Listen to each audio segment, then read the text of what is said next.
Hello students, Vande Mataram. Welcome to all of you in this session number 6 of chapter number 16, digestion and absorption.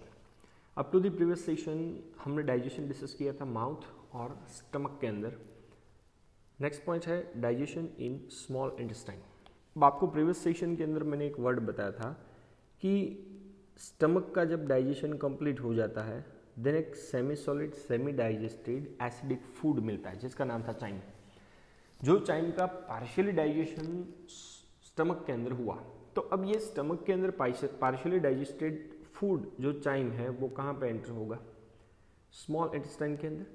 And बाकी के जितने भी complex substances उनके अंदर होंगे उनका फाइनल डाइजेशन होगा. So various types of movements are generated by the muscularis layer of small intestine. Small intestine का लेयर नंबर 2. अब आपको ये मस्कुलरिस लेयर में मैंने दो अरेंजमेंट बताए थे, एक था आउटर और दूसरा था इनर. तो ये आउटर और इनर आपको पता है लॉन्गिट्यूडिनल और सर्कुलर मसल्स से बनते थे, और ये मसल्स का काम है different types of movement generate करता है within the small intestine. So ये मूवमेंट की वजह से क्या सपोर्ट मिलता है? Helps in thorough mixing up of the food with various secretion in the intestine and thereby facilitate the digestion. तो स्टमक की वॉल के अंदर जैसे चर्निंग हो रहा था, वैसे muscularis layer of small intestine की मूवमेंट की वजह से जो भी चाइम है और वेरियस टाइप्स ऑफ सिक्रीशंस है इंटेस्टाइन के अंदर, कौन कौन से सिक्रीशंस जाएंगे तो आपको पता है पहला होगा pancreatic juice, number 2 is the bile juice and number 3 is the intestine का खुद का इंटेस्टाइनल जूस. टोटल 5 जूसेस हमने डिस्कस किए थे, उनमें से माउथ के अंदर सलाइवा था और स्टमक के अंदर गैस्ट्रिक जूस था. तो बाकी के जो भी 3 जूसेस हैं इंटेस्टाइन के अंदर सिक्रेट होने वाले हैं, उनका प्रॉपर फूड के साथ मिक्सिंग होगा ताकि डाइजेशन ईजिली हो सके. सो ये रहा bile, pancreatic juice and intestinal juice are the secretion which are released within the small intestine. तो पहले बात कर लेते हैं कि भाई ये पेनक्रियाटिक जूस और बाइल जूस किसके थ्रू रिलीज होते थे. तो आपको मैंने प्रीवियस सेशन के अंदर पेनक्रियाज, गोलब्लेडर और लीवर के बीच में कनेक्टिविटी बताई थी.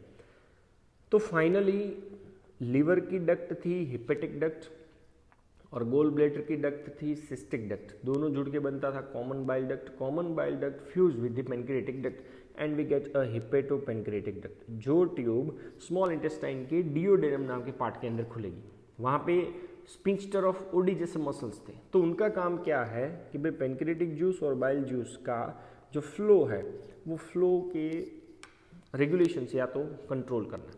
चलो तो पहले बात कर लेते हैं पेनक्रियाटिक जूस के अंदर क्या क्या होता है. तो प्रीवियस सेशन के अंदर मैंने पूरा टेबल दिखाया था. तो pancreatic juices contains inactive enzymes जैसे कि trypsinogen, chymotrypsinogen, procarboxypeptidase, amylase, lipase and nucleases. But ये 6 के 6 एंजाइम कौन से स्टेट में है? उनके इनएक्टिव स्टेट में है. और इनएक्टिव स्टेट वाले एंजाइम कभी भी कोई भी रिएक्शन को कैटलाइज नहीं कर सकते. देन हमें क्या करना है, तो कोई एक्टिवेटर की जरूरत पड़ेगी. सो एक्टिवेटर होता है एंटेरोकाइनेस, वो भी एक टाइप का एंजाइम ही है. ओके, एंटेरोकाइनेस कौन सिक्रेट करता है? Secreted by intestinal mucosa. तो इंटेस्टाइन का वॉल जो है वो वॉल का चौथा लेयर, जिसमें से ये एक्टिवेटर एंटेरोकाइनेस रिलीज होगा. ओके, ये काम क्या करेगा? मेन रिस्पॉन्सिबिलिटी इसकी क्या है कि ट्रिप्सिनोजन जो इनएक्टिव फॉर्म में है उनको कन्वर्ट किया जाएगा एक्टिव फॉर्म के अंदर, और उसके एक्टिव फॉर्म को बोला जाता है ट्रिप्सिन. आपको मैंने प्रीवियस सेशन के अंदर बताया था जिसके पीछे जन लगा हो या तो जिसके आगे प्रो लगा, जनरली हमें उसको किसके अंदर कंसिडर करना है कि भाई ये कौन सा फॉर्म है? उसका इनएक्टिव फॉर्म है. तो ट्रिप्सिनोजन को एंटेरोकाइनेज नाम का एंजाइम ट्रिप्सिन में कन्वर्ट कर देगा. चलो एक बार ट्रिप्सिन एक्टिव हो गया, अब ये ट्रिप्सिन बाकी के जितने भी इनएक्टिव एंजाइम्स हैं उनको एक्टिव कर देगा with in the pancreatic juice. तो उससे आप देख सकते हो कि भाई काइमोट्रिप्सिनोजन तो काइमोट्रिप्सिन में कन्वर्ट होगा. प्रोकार्बोक्सीपेप्टिडेज तो कार्बोक्सीपेप्टिडेज हो जाएगा एक्टिव अमाइलेज होगा, एक्टिव लाइपेज होगा, एक्टिव न्यूक्लियस होगा। चलो, तो ये तो बात हो गई पेनक्रियाटिक जूस की। Second one is the bile juice. So bile which are released into the duodenum, उसके पास कंपोनेंट कौन कौन से होते हैं? तो पिगमेंट होते हैं। पहला कंपोनेंट हुआ bile pigment, bilirubin and biliverdin. दूसरा होता है bile salt. Number 3 is the cholesterol and number 4 is the phospholipids. Listen, आज से याद रखना कि बाइल जूस के अंदर कभी भी आपको कोई भी एंजाइम्स नहीं मिलेगा। तो जनरली ऐसा माना जाता है कि लीवर तो एक ग्लैंड है और ग्लैंड की रिस्पॉन्सिबिलिटी है या तो वो हार्मोन जनरेट कर पाना चाहिए या तो वो एंजाइम जनरेट कर पाना चाहिए। अब आपको पता है कि बाइल जूस जो लीवर के थ्रू सिक्रीट हो रहा है उसके पास ना ही एंजाइम है ना ही हार्मोन है। So liver is not considered as a true gland, but digestion के अंदर उसका बहुत ही इंपॉर्टेंट रोल है। तो बाइल के अंदर क्या क्या होगा? बाइल पिगमेंट जैसे कि बिलीरुबिन, बिलीवर्डिन, बाइल सॉल्ट है, कोलेस्टेरॉल है, एज वेल एज फॉस्फोलिपिड्स है, बट कोई भी एंजाइम्स आपको बाइल जूस के अंदर नहीं दिखेगा। तो बाइल का काम क्या है? So bile helps in emulsification of the fat. तो फैट का इमल्सिफिकेशन करना मतलब breaking down of fats into very small micelles. तो फैट के जो लार्जर मॉलिक्यूलर वेट वाले कंपोनेंट है, लार्जर मॉलिक्यूलर साइज वाले कंपोनेंट है, उनको ब्रेक करके तोड़ के स्मॉलर मिसल्स में कन्वर्ट करना। Means we can say that it is a small droplets of lipids. Even bile are also use to activate the lipase, and lipase आपको पता है फैट के डाइजेशन के लिए काम में आने वाला एक मोस्ट इंपॉर्टेंट एंजाइम कंसिडर किया जाता है। चलो, ये दोनों जूस का कंपोजिशन क्या क्या है, वो क्या क्या काम करता है, वो आपको मैंने बताया। Next one, intestinal mucosal epithelium. आपको मैंने जब histological wall of alimentary canal बताया था तब ये पॉइंट डिस्कस किया था कि इंटेस्टाइनल म्यूकोजल वॉल, इंटेस्टाइन के एपिथेलियम जो है उनका चौथा layer, mucosal epithelium has a specialised cell, goblet cell, which secrete a substance, और वो सब्सटेंस का नाम है म्यूकस। ओके, तो secretion of brush border cells of the mucosa. अब आपको मैंने ये भी पॉइंट बताया था कि इंटेस्टाइन का जो चौथा लेयर है उसके पास ब्रश बॉर्डर एपिथेलियम्स होता है, विली या तो आप बोल सकते हो माइक्रोविली, और उसके साथ एसोसिएटेड जितने भी नंबर ऑफ सेल्स हैं along with the secretion of goblet cells. तो brush border cells of mucosa का सिक्रीशन और गोबलेट सेल का secretion constitute the intestinal juice और स्यूकस एंट्रिकस। तो पहले दो जूसेस थे पेनक्रियाटिक जूस और बाइल जूस, अब ये है तीसरा जूस इंटेस्टाइनल जूस। कौन सिक्रेट करता है? तो एक तो secretion of brush border cells of mucosa along with the secretion of goblet sales, ये दोनों मिलजुल के इंटेस्टाइनल जूस या तो स्यूकस एंट्रिकस नाम के जूस का फॉर्मेशन करेंगे। ओके, ये जूस का कंपोनेंट क्या क्या होगा? Obviously it contains a variety of enzymes like disaccharidases, जैसे कि माल्टेज बोल सकते हो, lactase as well as sucrase. इसके अलावा डाइपेप्टिडेज नाम का एंजाइम होगा जिसे आप इरेप्सिन के नाम से भी जान सकते हो, लाइपेज, न्यूक्लियोसाइडेज, इवन न्यूक्लियोटाइडेज। तो ये सभी नंबर ऑफ एंजाइम्स आपको दिखेंगे इंटेस्टाइनल जूस या तो स्यूकस एंट्रिकस के अंदर। ओके, नाउ ये म्यूकस का रोल आपको मैंने स्टमक में भी बताया था, ओरल कैविटी में भी बताया था कि the mucus along with the bicarbonate from the pancreas. तो पैनक्रियास का जो एक्सोक्राइन पार्ट है,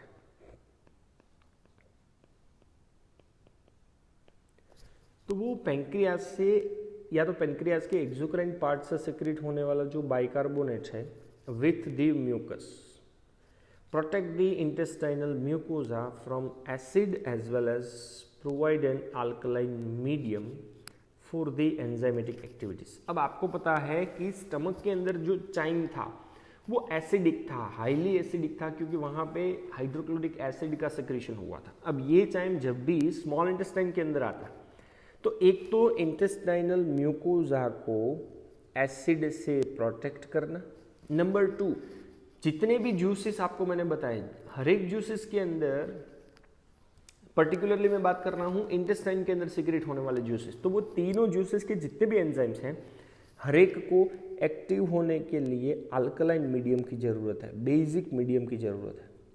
तो वो बेसिक मीडियम प्रोवाइड करने की रिस्पॉन्सिबिलिटी भी कौन प्ले करता है? Bicarbonate along with the mucus. तो अप्रोक्सीमेट 7.8 pH पे ही ये स्मॉल इंटेस्टाइन के अंदर सीक्रेट होने वाले जूसेस के एंजाइम्स एक्टिवेट हो पाते हैं। इवन ये पॉइंट भी मैंने आपको प्रीवियस सेशन के अंदर बताया था कि सब म्यूकोजल ग्लैंड मतलब थर्ड लेयर, तो थर्ड लेयर जो histological wall of alimentary canal का था, वो वॉल के पास, और वो भी स्पेशली किसका? डिओडेनम का, स्मॉल इंटेस्टाइन का फर्स्ट पार्ट डिओडेनम, उसके सब म्यूकोजल लेयर में सब म्यूकोजल ग्लैंड होती है, जिसका नाम आपको मैंने दिया था ब्रूनर्स ग्लैंड। तो ये ब्रूनर्स ग्लैंड भी, या तो ब्रूनर्स ग्लैंड से होने वाला सिक्रीशन इंटेस्टाइनल म्यूकोजा का protection as well as alkaline medium provide करता है। तो अब तीनों जूसेस के थ्रू कौन से कॉम्प्लेक्स सब्सटेंस का कन्वर्जन सिंपल में होता है वो हम लोग डिस्कस कर लेते हैं। तो सबसे पहले बात कर लेते हैं प्रोटीन्स की। तो प्रोटीन्स जिनका डाइजेशन स्टमक में बिल्कुल नहीं हुआ है, ऐसा प्रोटीन जो स्टमक में प्रोटियोसिस और पेप्टॉन्स के अंदर कन्वर्ट हो चुका था, तो ये प्रोटियोसिस या तो पेप्टॉन्स क्या, तो कभी पार्शियली हाइड्रोलाइज्ड प्रोटीन है, जो आपको कहाँ पे दिखेगा? चाइम के अंदर, which are reaching the intestine are acted upon by the proteolytic enzymes of pancreatic juice. तो पेनक्रिएटिक जूस के अंदर जितने भी प्रोटियोलाइटिक एंजाइम्स हैं, वो अब प्रोटीन, पेप्टॉन्स और प्रोटियोसिस को डाइजेस्ट करके किस में कन्वर्ट करेगा? डाइपेप्टाइड्स में। तो आप ट्रिप्सिन कंसिडर कर लो, काइमोट्रिप्सिन कंसिडर कर लो, या तो कार्बोक्सीपेप्टिडेज कंसिडर करो। तीनों तीनों एंजाइम्स का एक ही काम है कि प्रोटीन के लार्जर मॉलिक्यूल्स को स्मॉलर मॉलिक्यूल्स के अंदर कन्वर्ट करना। चलो, तो ये प्रोटीन का डाइजेशन हो जाता है पेनक्रिएटिक जूस के सपोर्ट से। Next one is the carbohydrate. तो चाइम के अंदर जो भी कार्बोहाइड्रेट होगा वो आपको पता है पॉलीसेकेराइड्स के फॉर्म में होता है, in the form of starch. हाँ, 30% स्टार्च माल्टोस के अंदर कन्वर्ट हो गया था, कहाँ पे? माउथ के अंदर। बट बाकी का जो 70% स्टार्च है, पॉलीसेकेराइड्स है, वो हाइड्रोलाइज्ड होगा by the pancreatic amylase into the disaccharides. तो पॉलीसेकेराइड्स स्टार्च का कन्वर्जन एमाइलेज के सपोर्ट से डाइसेकेराइड्स में होगा। तो डाइसेकेराइड्स के 3 एग्जाम्पल आपको पता है, maltose, lactose and sucrose. Listen, अभी भी आप देख सकते हो कि ये जो डाइपेप्टाइड्स मिला, माल्टोज, लैक्टोज, सुक्रोज मिला, अभी भी वो सिंपलेस्ट फॉर्म नहीं है, मतलब फर्दर उनका एक बार और ब्रेक डाउन करने की जरूरत पड़ेगी। नंबर 3, लिपिड की बात करो, फैट्स की बात करो। So fats are broken down by lipases with the help of bile into a di and monoglycerides. तो ज्यादातर फैट किसके फॉर्म में होता है? In the form of triglycerides.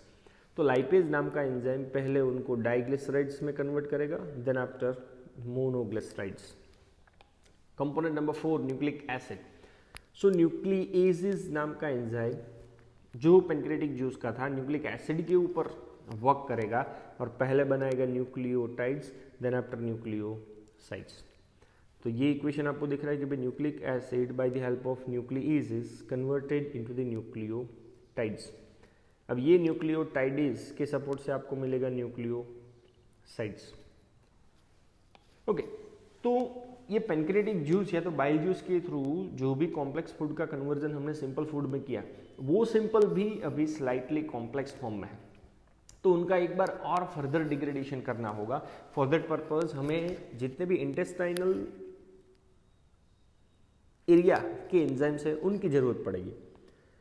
So next one, the enzyme in the Schuckus entericus acts on end product of the above reaction to form the respective simple absorbable forms. तो जितनी भी above reaction के end product आपको मिले, तो कौन कौन से end product? तो मैं पहला डाइपेप्टाइड जो प्रोटीन का कंपोनेंट है, दूसरा disaccharides, maltose, lactose, sucrose, number 3 di and monoglycerides, and number 4 nucleotides and nucleosides. तो इनका फर्दर डिग्रेडेशन करने के लिए Sucus entericus के एंजाइम्स हमें काम में आएंगे. So this final steps in the digestion occur very close to the mucosal epithelial cells of the intestine. तो intestine की वॉल का जो चौथा लेयर है वहाँ पे ये फाइनल डाइजेशन के स्टेप्स परफॉर्म होंगे. तो पहला प्रोटीन, तो डाइपेप्टाइड्स का डाइजेशन इरेप्सिन और डाइपेप्टिडीज नाम के एंजाइम से किस में कन्वर्ट हो जाएगा, amino acid. So amino acid is the simplest form of protein. चलो तो यहाँ पे प्रोटीन का डाइजेशन कंप्लीट हो जाता है. Number 2 carbohydrate, maltose, lactose, sucrose. By the help of maltase, lactase, sucrase converted into the glucose, galactose, glucose, fructose.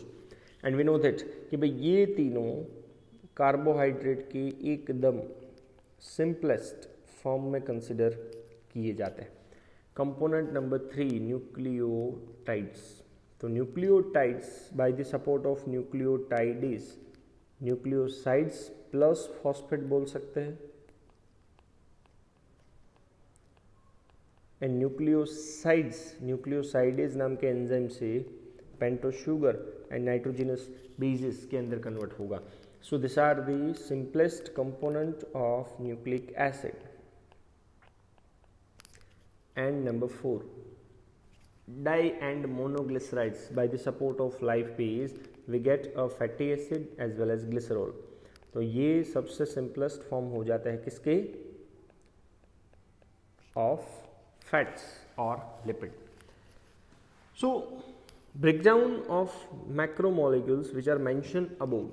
तो ऊपर जितने भी रिएक्शन के अंदर बायो मैक्रोमोलिक्यूल्स दिए हैं उनका ब्रेकडाउन ज़्यादातर कौन से रीजन में होता है, डियोडेनम रीजन ऑफ स्मॉल इंटेस्टाइन. तो स्मॉल इंटेस्टाइन का जो सबसे पहला सी शेप का रीजन था उसी के अंदर जितने भी बायो मैक्रोमोलिक्यूल्स हैं उनका ब्रेकडाउन होता है. And simple substance we get are absorbed in the jejunum and ileum region of the small intestine. तो आपको पता है स्मॉल इंटेस्टाइन के अलग अलग 3 पार्ट्स हैं जिसमें डाइजेशन पहले पार्ट में होगा और बाकी के डाइजेस्टेड फूड का जो मैक्सिमम एब्जॉर्प्शन है वो दूसरे 2 पार्ट के थ्रू, मतलब जेजुनम और इलियम के थ्रू होगा. चलो स्मॉल इंटेस्टाइन के अंदर फूड मटेरियल डाइजेस्ट भी हो गया, एब्जॉर्ब भी हो गया. Now some undigested as well as unabsorbed substances are passed on to the large intestine. Ileocaecal valve के थ्रू स्मॉल इंटेस्टाइन के अंदर जो भी फूड डाइजेस्ट नहीं हो पाया है, एब्जॉर्ब नहीं हो पाया है, वो लार्ज इंटेस्टाइन के अंदर चला जाएगा which contains a large amount of water. तो लार्ज इंटेस्टाइन की एक्टिविटीज या तो उसका रोल क्या है, तो पहले ही मैंने आपको बताया था कि small intestine is the last site for digestion. तो no significant digestive activity occurs in the large intestine. Large intestine के अंदर कोई भी डाइजेस्टिव एक्टिविटी कभी भी परफॉर्म नहीं होने वाला. तो लार्ज इंटेस्टाइन कौन से फंक्शंस परफॉर्म करेगा, फंक्शन नंबर 1 मैक्सिमम अमाउंट में वो वाटर, मिनरल्स और सर्टेन ड्रग्स को एब्जॉर्ब करेगा. चलो अब अनडाइजेस्टेड फूड में से वाटर को आप एब्जॉर्ब कर लो और दूसरा लार्ज इंटेस्टाइन की वॉल से म्यूकस का सिक्रीशन होगा which helps in adhering the waste undigested particles together.